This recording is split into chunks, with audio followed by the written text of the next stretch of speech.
ایران نے اپنے نئے سپریم لیڈر کا اعلان کر دیا۔ آیت اللہ خامنائی کے صاحبزادے کو سپریم لیڈر منتخب کر لیا گیا۔ مجلس خبرگان نے بھاری اکثریت سے مجتبیٰ خامنائی کو رہبر اعلیٰ منتخب کیا۔ ایرانی عوام سے سپریم لیڈر سے وفاداری کا عہد کرنے کی اپیل۔ مجلس خبرگان کا کہنا ہے کہ موجودہ حالات میں قومی اتحاد اور یکجہتی ضروری ہے۔ ایرانی صدر نے مجلس خبرگان کے فیصلے کو دانشمندانہ اور فیصلہ کن قرار دیا۔ مسعود پزشکیان نے مبارکباد دیتے ہوئے کہا کہ مجتبیٰ خامنائی کی تقرری ایران کے لیے طاقت اور وقار کے نئے دور کا آغاز ہے۔ نئی قیادت کے تحت قومی اتحاد مزید مضبوط ہوگا۔ ایران دشمن قوتوں کی سازشوں کا مقابلہ کرنے کے لیے متحد رہے گا۔ مجتبیٰ خامنائی کی حمایت میں ایران میں ریلیاں۔ نئے ایرانی سپریم لیڈر کا اعلان ہوتے ہی شہری سڑکوں پر نکل آئے۔ مجتبیٰ خامنائی جاری جنگ میں زخمی بھی ہوئے۔ ایرانی سرکاری ٹی وی نے مجتبیٰ خامنائی کو جانباز رمضان قرار دیا۔ مجتبیٰ خامنائی انگریزی زبان پر مہارت رکھتے ہیں۔ سپریم لیڈر نے نفسیات اور سائیکو اینالسٹ کی خصوصی کورسز کیے۔ جدید ٹیکنالوجی، عسکری علوم اور سیکیورٹی امور سے واقف ہیں۔ مجتبیٰ خامنائی سیاسی اصولوں اور ریاستی انتظامی معاملات کا بھی تجربہ رکھتے ہیں۔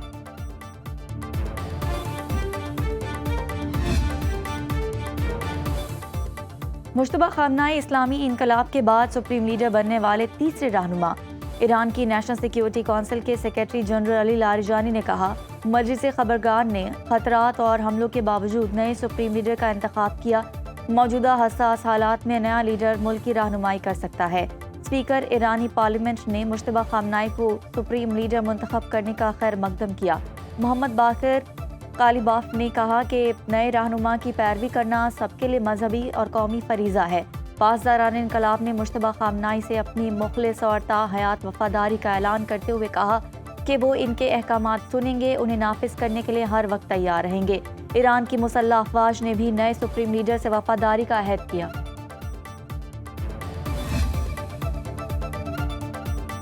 ایران میں یہ وہ تبدیلی نہیں جس کی ہم توقع کر رہے تھے۔ لنزے گراہم کی مجتبیٰ خامنائی کی تقرری پر شدید تنقید۔ سوشل میڈیا پلیٹ فارم ایکس پر امریکی سینیٹر نے دھمکی دیتے ہوئے لکھا، وقت کے ساتھ مجتبیٰ خامنائی کا انجام بھی اپنے والد جیسا ہو سکتا ہے۔ لنزے گراہم طویل عرصے سے ایران کے خلاف کارروائی کے حامی رہے ہیں۔ اسرائیلی وزیراعظم کو ٹرمپ پر دباؤ ڈالنے کے حوالے سے مشورے بھی دیتی رہی۔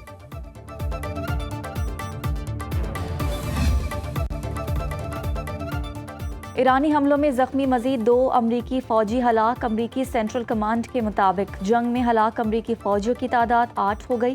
ایک فوجی 1 مارچ کو سعودی عرب، دوسرا 6 مارچ کو کویت میں زخمی ہوا تھا۔ مشرق وسطیٰ میں بڑھتی کشیدگی پر امریکی سفارتی مشنز کی سیکیورٹی کے خدشات بڑھ گئے۔ امریکہ کی اپنے سفارتی عملے کو فوری سعودی عرب چھوڑنے کی ہدایت۔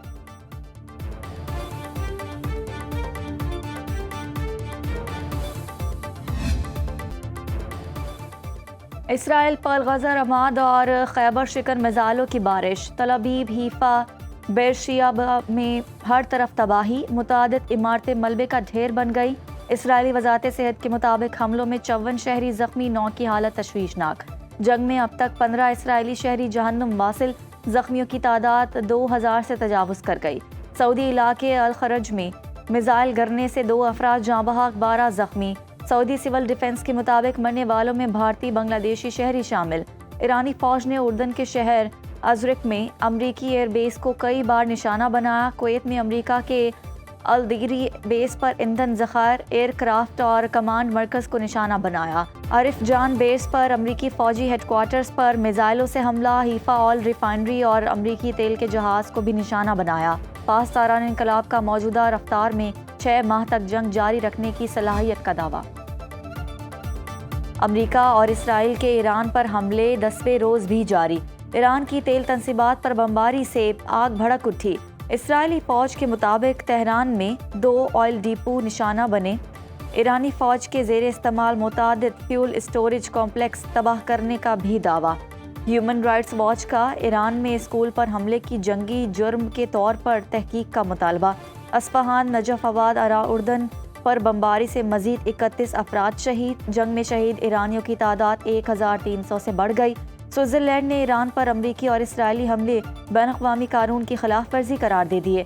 لبنان میں اسرائیلی حملوں میں مزید 25 شہادتیں، شہداء کی تعداد 400 کے قریب پہنچ گئی، 83 بچے بھی شامل۔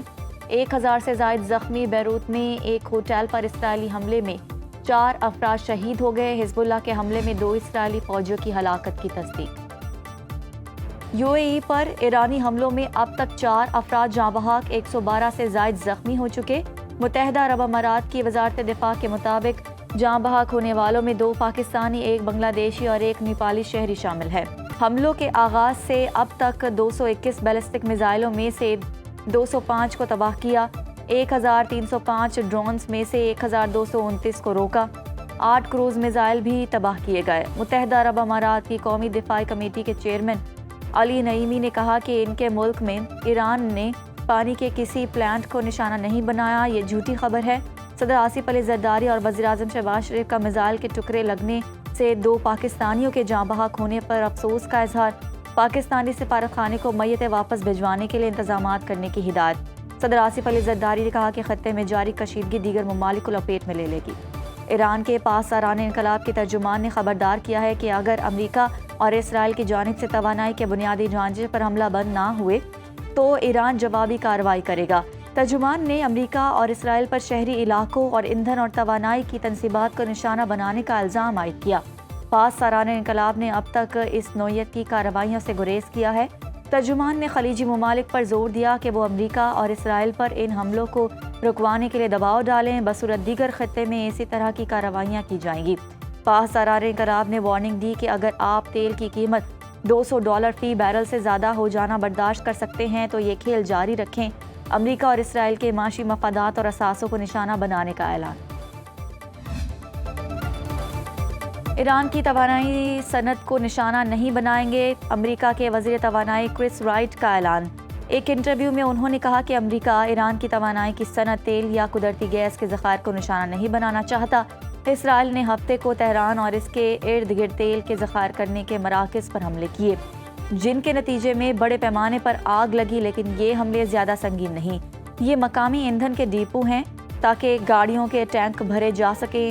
کرس رائٹ کے مطابق تیل کی قیمتوں میں اضافے کے باوجود پیٹرولیم اور گیس صنعت میں خلل عارضی ہوگا۔ بدترین صورت میں بھی یہ چند ہفتوں کا معاملہ ہے، مہینوں کا نہیں۔ برطانیہ میں کنگ چارلز پر دورہ امریکہ منسوخ کرنے کے لیے دباؤ بڑھنے لگا۔ لبرل ڈیموکریٹس رہنما کا دورہ امریکہ منسوخ کرنے کا مطالبہ۔ سر اینڈی ڈیوڈ کا کہنا ہے کہ امریکہ نے ایران کے خلاف غیر قانونی جنگ شروع کی۔ ٹرمپ نے برطانوی وزیراعظم کی توہین کی۔ شاہ چارلز کا آئندہ ماہ دورہ امریکہ شیڈول ہے۔ وزیراعظم شہباز شریف کی زیر صدارت ملکی معیشت مستحکم رکھنے کے لیے اقدامات کے حوالے سے اہم اجلاس۔ وزیراعظم کو عالمی سطح پر پیدا ہونے والی حالیہ کشیدگی اور اس کے ممکنہ معاشی اثرات کے حوالے سے بریفنگ دی گئی۔ حکومت کی جانب سے کفایت شعاری اور بچت کے حوالے سے حتمی لائحہ عمل کا باضابطہ اعلان کیا جائے گا۔ موجودہ علاقائی صورتحال کے باعث پاکستان کی معیشت بالخصوص توانائی کی فراہمی اور عالمی منڈیوں میں قیمت کے اتار چڑھاؤ پر اثرات مرتب ہو سکتے ہیں۔ ملک میں پیٹرولیم مصنوعات کے مناسب ذخائر موجود ہیں۔ وزیراعظم نے کہا کہ ملکی معاشی استحکام کے لیے بروقت اقدامات ناگزیر ہیں۔ عوام کے مفادات کا مکمل تحفظ کیا جائے گا۔ سرکاری ملازمین اور وزراء کو سادگی اور کفایت شعاری اختیار کرنا ہوگی۔ مشکل وقت میں قومی وسائل کے دانش مندانہ استعمال کو یقینی بنانا ضروری ہے۔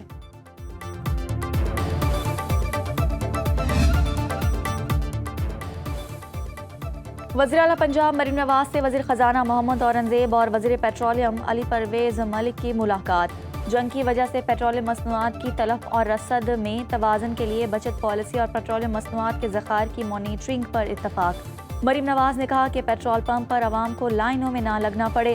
پنجاب بھر میں کہیں بھی مقررہ نرخ سے زائد پیٹرولیم مصنوعات بیچنے کی اجازت نہیں دی جائے گی۔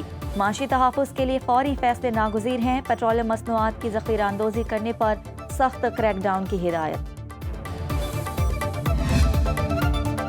وزیر اعلیٰ سندھ مراد علی شاہ سے وفاقی وزیر خزانہ محمد اورنگزیب اور وزیر پیٹرولیم علی پرویز ملک کی اہم ملاقات۔ وفاقی وزراء نے بتایا کہ اگر مشرق وسطیٰ میں جنگ بڑھی تو خام تیل کی قیمت $120 فی بیرل تک جا سکتی ہے۔ کل تک پیٹرول کے 3 جہاز پاکستان پہنچنے کی توقع ہے۔ ذخیرہ اندوزی روکنے کے لیے وفاق کو اور صوبوں میں رابطہ بڑھانے کا فیصلہ۔ مراد علی شاہ نے کہا توانائی کے ذمہ دارانہ استعمال اور عوامی تعاون کی ضرورت ہے، معیشت کا پہیہ چلتا رکھنا حکومت کی ترجیح ہے۔ وزیر اعلیٰ مراد علی شاہ نے نو فالٹ معاوضہ سسٹم کی منظوری دے دی۔ سندھ میں ہر گاڑی کے تھرڈ پارٹی انشورنس لازمی قرار۔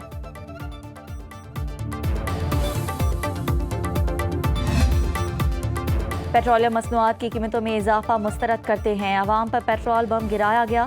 وزیر اعلیٰ خیبر پختونخوا سہیل آفریدی کی پریس کانفرنس، کہا کہ کسی عوام دشمن پالیسی میں حکومت کا ساتھ نہیں دیں گے، اپنا پروٹوکول کم نہیں کرتے، عوام پر بوجھ ڈالنے کے بجائے ایلیٹ کلاس کی شاخ خرچیوں کو کم کرنا چاہیے۔ پشاور BRT کے کرائے میں اضافہ نہیں کیا جائے گا، کسانوں کے لیے جلد پیکج کا اعلان کریں گے۔ اور دریائے جہلم کے کنارے واقع سرائے عالمگیر کی شاہی مسجد، مغل بادشاہ اورنگزیب عالمگیر کے دور میں تعمیر ہونے والی تاریخی مسجد فن تعمیر کا عمدہ نمونہ ہے۔ شاہی مسجد ماضی کی شان اور شوکت کی عکاس، مسجد کی بلند محرابیں اور گنبد فن تعمیر کی خوبصورتی بیان کرتے ہیں۔